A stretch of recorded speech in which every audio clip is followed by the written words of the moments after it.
नमस्कार,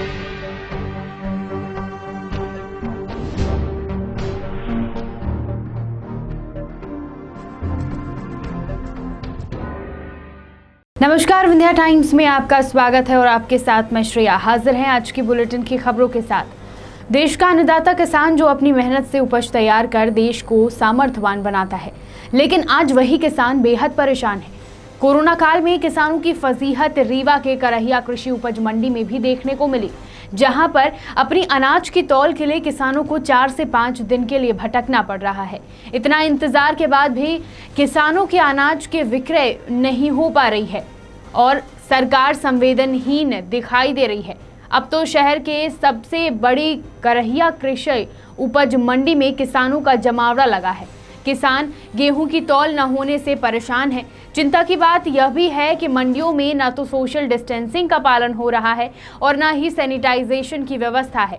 ऐसे में संक्रमण का खतरा तो है ही, लेकिन वहीं दूसरी तरफ देखा जाए तो पानी पीने के लिए भी कोई व्यवस्था नहीं की गई है, जिससे किसान बेहद परेशान हैं। लेकिन उनके पास दूसरा कोई चारा भी नहीं है। अगर इस बात की जानकारी होती तो कोई सुनने वाला नहीं है। कभी कहते हैं कि बोरे खत्म हैं तो कभी लेबर संकट का बहाना बना दिया जाता है। भीड़ बढ़ने के साथ रोज किसानों के मैसेज के जरिए उन्हें बुला लिया जाता है, लेकिन कॉल नहीं होती है। ये बताइए, क्या नाम है आपका? राबेन सिंह। क्या आपको समस्या आ रही है? अरे समस्या 5 दिन से पड़े हैं, कोई निहार नहीं रहा है यहाँ। कब से आप आए हैं? क्या आज 5वां दिन है। कितनी ट्राली आप लेके आए? 2 ट्राली। तो कैसे समस्या आ रही है? समस्या बारदाने खत्म है अब।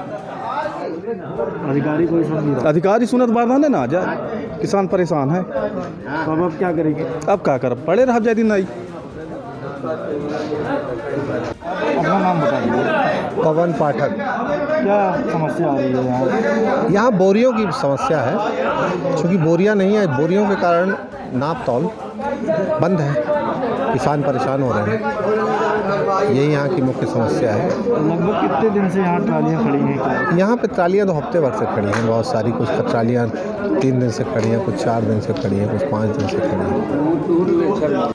कोरोना महामारी के इस दौर में हमारे कोरोना वॉरियर्स मैदान पर बैठे हुए हैं और सबसे बड़ी बात यह है कि कोरोना वॉरियर्स तमाम सामाजिक जिम्मेदारियों को पूरा करते हुए गरीब मजदूरों की सहायता करते जा रहे हैं। रीवा शहर के अमैया थाना प्रभारी शिवा अग्रवाल ने एक बार फिर एक अनूठी मिसाल पेश की। शिवा अग्रवाल ने अमैया थाने के समीप चेकिंग के दौरान पाया कि एक असहाय महिला बांस से बने हाथ के पंखे बेचने के लिए बैठी हुई है। भीषण गर्मी में मजदूरों के सामने तमाम संकट हैं, साथ ही साथ छोटी छोटी चीज़ों को बेचकर घर और परिवार का पेट पालने वालों के सामने भी बहुत बड़ा संकट है। ऐसे में अमैया थाना प्रभारी ने उस चेकिंग पॉइंट पर चालानी कार्यवाही की और लोगों को हाथ से बने बांस के पंखे खरीदने की नसीहत दी और चालान करते हुए चालान के बदले लोगों ने पंखे खरीदे। इसके साथ ही पुलिसकर्मियों ने बुजुर्ग महिला को भोजन और पानी भी दिया। हमारे कोरोना वॉरियर्स लगातार मजबूर लोगों की सहायता के लिए खड़े हैं। उनकी कोशिश है कि ऐसे असहाय और बेबस बुजुर्गों की किसी भी हाल में मदद की जाए। अमैया थाना प्रभारी शिवा अग्रवाल ने इस कदम की चारों ओर चर्चा हो रही है। बहुजन समाज पार्टी जिला इकाई रीवा के तत्वाधान में प्रवासी राहगीर श्रमिक जो अपने घर को वापस लौट रहे हैं, उन्हें भोजन कराया गया। समाज सेवा के इस कार्य में बीएसपी नेता पंकज सिंह ने अहम भूमिका निभाई। लॉकडाउन के दौरान बीते दिनों से बहुजन समाज पार्टी रीवा के द्वारा जिले के कई कस्बों में समाज सेवा का कार्य किया जा रहा है। रीवा के चोरहटा बाईपास में आज बीएसपी नेताओं ने प्रवासी मजदूरों को भोजन कराया, साथ ही भोजन के 2000 से अधिक पैकेट वितरित किए। बीएसपी नेता का कहना है कि वो आगे भी रीवा में और अलग अलग कस्बों में जाकर जरूरतमंदों की मदद करते रहेंगे। अभी आज हम लोग सुबह 9 बजे से बहुजन समाज पार्टी जिला रीवा के तत्वाधान में भोजन दान का कार्यक्रम रखा गया है। इसमें अभी तक जो है तो लगभग 1200 पैकेट हम लोग बांट चुके हैं और अभी हमारे पास लगभग 1500 पैकेट अभी और शेष हैं। तो जो गाड़ियां आएंगी प्रवासी मजदूरों को लेके, उनको सभी हम लोग पार्टी की ओर से भोजन दान की व्यवस्था कर रहे हैं। ये कितने दिनों तक आप लोग? ये कल इंजीनियरिंग कॉलेज में था, आज यहाँ है, परसों जो है तो आंगले उसमें जाएंगे हम लोग, मनगावा के आएंगे, इसके बाद चाक घाट में, अलग अलग मतलब पूरे जिले में जो है तो कंटिन्यूएशन में बहुजन समाज पार्टी के तत्वाधान में ये कार्यक्रम चलाया जा रहा है। कोरोना वायरस के चलते देश में लॉकडाउन हुआ। इसके चलते हर प्रकार के व्यवसाय प्रभावित हुए, लेकिन आर्थिक हालातों को देखते हुए उनमें से कुछ व्यापारी को व्यापार करने की छूट दी। लेकिन कुछ ऐसे व्यवसाय से जुड़े लोग हैं जैसे कि ब्यूटी पार्लर, स्पा, जिन्हें इस लॉकडाउन में ज़रा सा भी फायदा नहीं मिल रहा है और ब्यूटी पार्लर के संचालकों को भारी नुकसान हो रहा है। उनके लिए अब अपने घर एवं परिवार का खर्चा उठाना भी मुश्किल हो रहा है। इसी बात से परेशान होकर आज शहर के ब्यूटी पार्लर एवं स्पा संचालक कलेक्ट्रेट ऑफिस पहुंचकर ज्ञापन दिया और ज्ञापन के जरिए सरकार से व्यवसाय को शुरू करने के लिए आर्थिक पैकेज की मांग की। ब्यूटी पार्लर और स्पा संचालकों ने बताया कि वह कोरोना वायरस से बचाव के तरीकों को अपनाते हुए व्यवसाय चलाने के लिए तैयार हैं। अपना ब्यूटी पार्लर एंड स्पा के सौजन्य से हम लोग ज्ञापन कलेक्टर महोदय को सौंपने आए, क्योंकि पिछले 60 दिन हो गए। 60 दिन में सारे व्यवसाय को लगभग छूट मिल गई है, लेकिन एक हमारा ही व्यवसाय ऐसा है ब्यूटी पार्लर एंड सैलून का, जिसमें जनरली सोशल डिस्टेंसिंग नहीं होती। शारीरिक जो देह से देह की दूरी होती वो नहीं होती, एक नियरेस्ट होकर हमको काम करना पड़ता है। इसलिए शायद शासन ने हम लोगों को परमिशन नहीं दिया है, लेकिन इसके बावजूद भी इतने लंबे समय तक हम इंतज़ार नहीं कर सकते, क्योंकि हमारा पूरा का पूरा घर, हमारा पूरा परिवार हमारे इसी व्यवसाय से चलता है। 60 दिन होने के बावजूद अब हमें बहुत कुछ आगे दिक्कतें होने लगी हैं और दिक्कतों का सामना करना पड़ रहा है।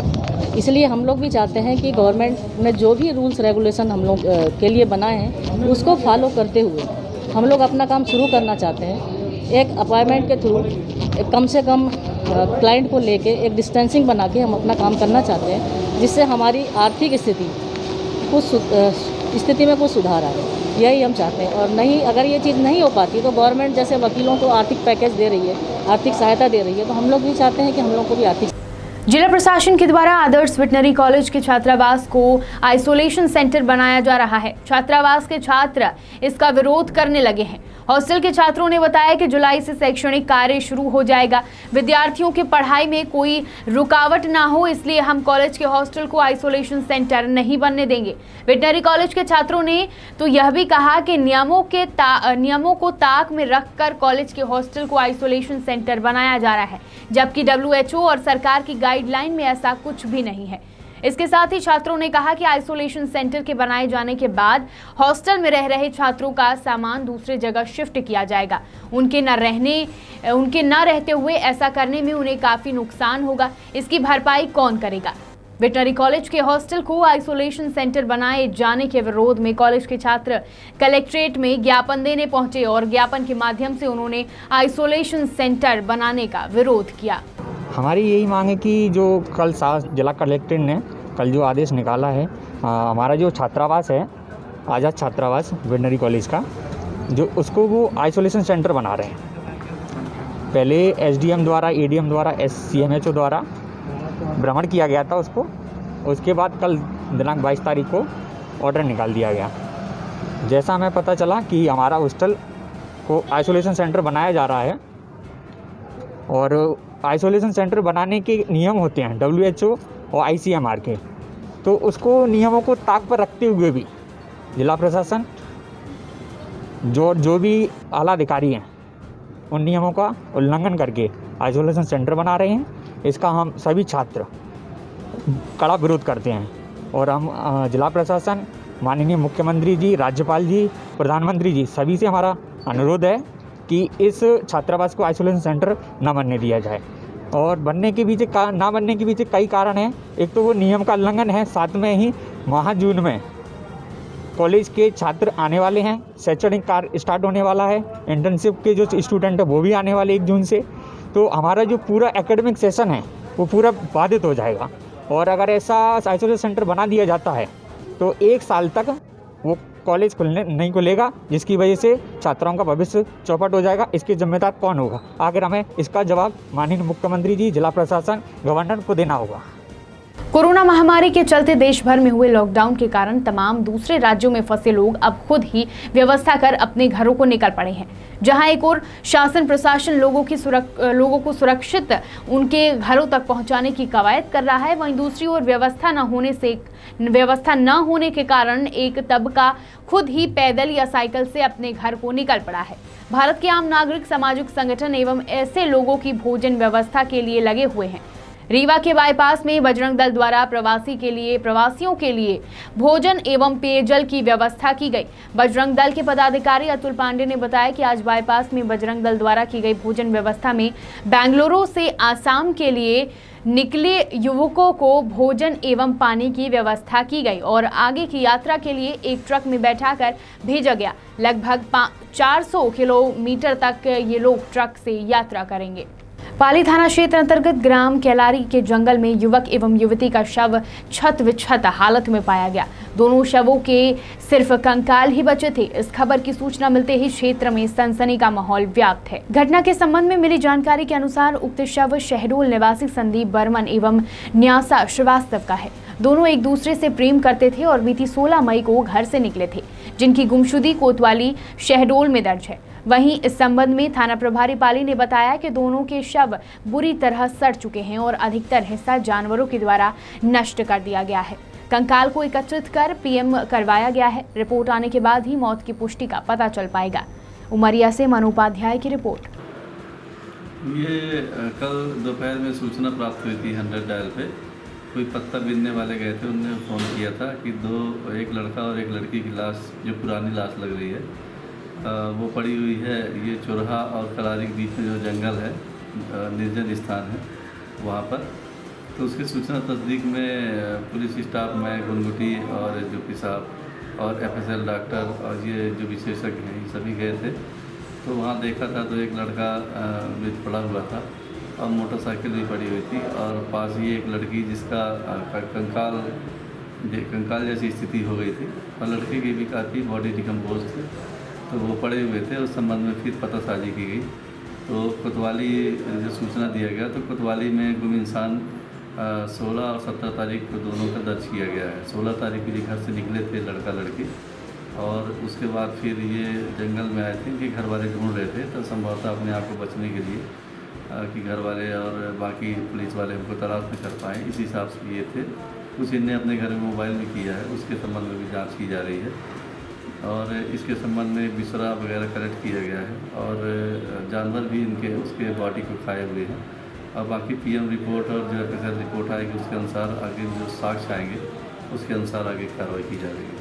सर क्या आत्महत्या का मामला है या मतलब उसका मर्डर का मामला है? अभी ये जांच के बाद ही ये संभवतः आत्महत्या भी हो सकता है, एक्सीडेंटल। वहाँ जानवर के काफ़ी जो पैर के निशान हैं, पग के निशान हैं, वो भी पाए गए हैं। तो उसमें कोई संभवतः से जैसे साक्ष्य आएंगे उसके अनुसार फिर। कहाँ के निवासी थे सर, क्या नाम? ये दोनों लड़का जो है संदीप बर्मन है, ये कट्टी मोहल्ला शहडोल का रहने वाला है और जो लड़की थी वो भी शहडोल की रहने वाली थी।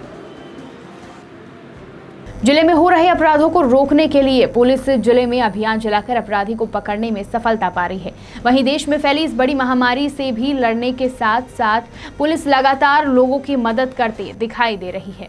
शहडोल जिले के थाना अमलई में कुछ दिन पूर्व एक कोल परिवार के ऊपर निगरानी अपराधी ने डंडे व धारदार हथियार से वार कर दिया था, जिससे फरियादी के परिवार को गंभीर चोटें आई थी। तब से अभी तक आरोपी घटना को अंजाम देकर फरार था, जिसे आज सुबह अमलई पुलिस ने गिरफ्तार किया। फरियादी सुनील कोल की पत्नी ने पुलिस को बताया कि हम सभी जंगल दफाई से अपने ससुराल जा रहे थे, तभी आरोपी ने मेरे परिवार के ऊपर डंडे से वार किया। वो गिर गए और फिर पूरे परिवार के ऊपर हमला कर फरार हो गया, जिससे फरियादी के परिवार के लोगों को गंभीर चोटें लगी। जानकारी लगते ही धनपुरी SDOP भरत दुबे मामले को गंभीरता से लेते हुए टीम गठित की। SDOP भरत दुबे ने थाना प्रभारी अमलई कलीराम परते, सब इंस्पेक्टर विकास सिंह, सूर्य प्रताप सिंह, गुलाब सिंह, जैनेन्द्र, गेंदालाल सिंह सोलंकी, इन सभी की टीम गठित कर आज सुबह आरोपी राकेश उर्फ टकेस पिता रामाधार लुनिया निवासी उसलापुर को पुलिस ने पकड़ने में सफलता पाई है। बता दें, अपराधी के ऊपर पूर्व में भी कई मामले थाना अमलाई में पंजीबद्ध हैं। शहडोल से पंकज राव की रिपोर्ट। दिनांक 15 5/2020 को एक कोल परिवार के साथ जो है राकेश उर्फ तकेश लोनिया ने मारपीट की थी। तो प्रारंभिक जो है जांच के बाद उसकी डॉक्टरी मुलाहिजा कराने पर यह मालूम पड़ा कि जो उसमें सुनील कोल है आहत है, उस पर प्राणघातक हमला हुआ है।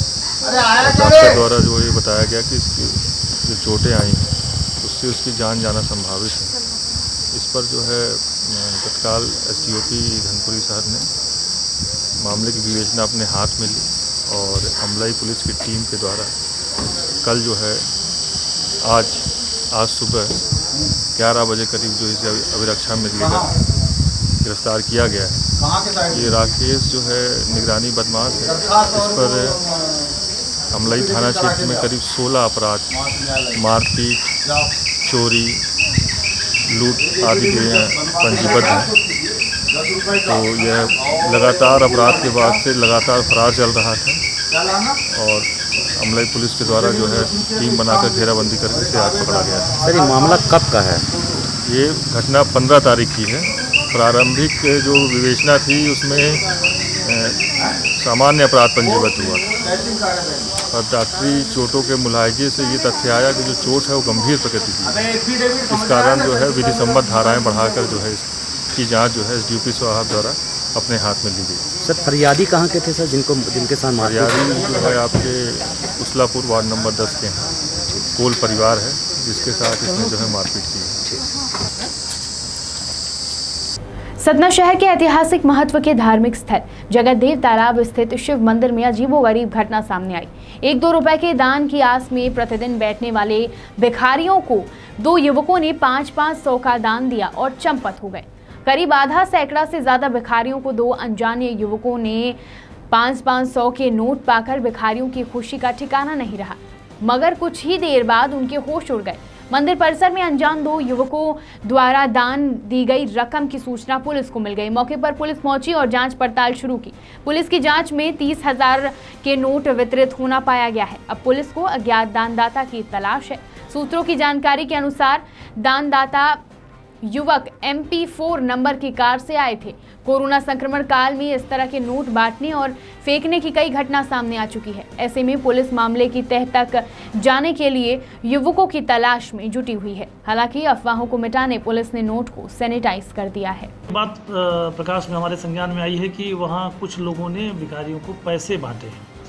प्रथम दृष्टया तो पैसे बांटना कोई अपराध नहीं है और चूंकि ऐसा दहशत का माहौल है और ऐसी अफवाहें भी हैं कि पैसों में कुछ ऐसा करके कि कोरोना से संबंधित कोई ऐसी चीज़ें हैं, तो इसलिए जो है उस चीज़ को कहीं गलत नहीं हो, इस चीज़ को वेरीफाई करने के लिए हमने अपनी टीम भेज के खुद भी उसको CCTV फुटेज खंगाले कि क्या किस तरह का है। तो उसमें एक नीली शर्ट पहने व्यक्ति है जो पैसे देता हुआ दिख रहा है और चूँकि इस समय ऐसा है कि इस समय कोई पैसे दे रहा है तो भी शंका की नज़र से उसको देखा जा रहा है और इस बात के लिए भिखारियों से भी संपर्क किया गया। जो पैसे हैं वो सैनिटाइज भी कराए गए हैं, ऐसा पता चला है। और माध्यम से अपील भी करना चाहता हूं कि जिस किसी व्यक्ति ने ये दान किया है, यदि दिया है तो उसको सामने आकर और अपनी आइडेंटिटी बताना चाहिए कि मुझे अपने उस पर भिखारियों को दान देने के लिए मैं गया था और दान देकर आ गया हूँ। इसकी सामान्य रूप से पड़ताल की जा रही है। यदि कोई ऐसा उसमें नया डेवलपमेंट होता है, नया कुछ ऐसा होता है कि वो अपराध की परिधि में आता है, अपराध की श्रेणी में आता है, तो कार्रवाई की जाएगी। विंध्य की तमाम खबरों के लिए देखते रहिए विंध्या टाइम्स। बहुत बहुत धन्यवाद।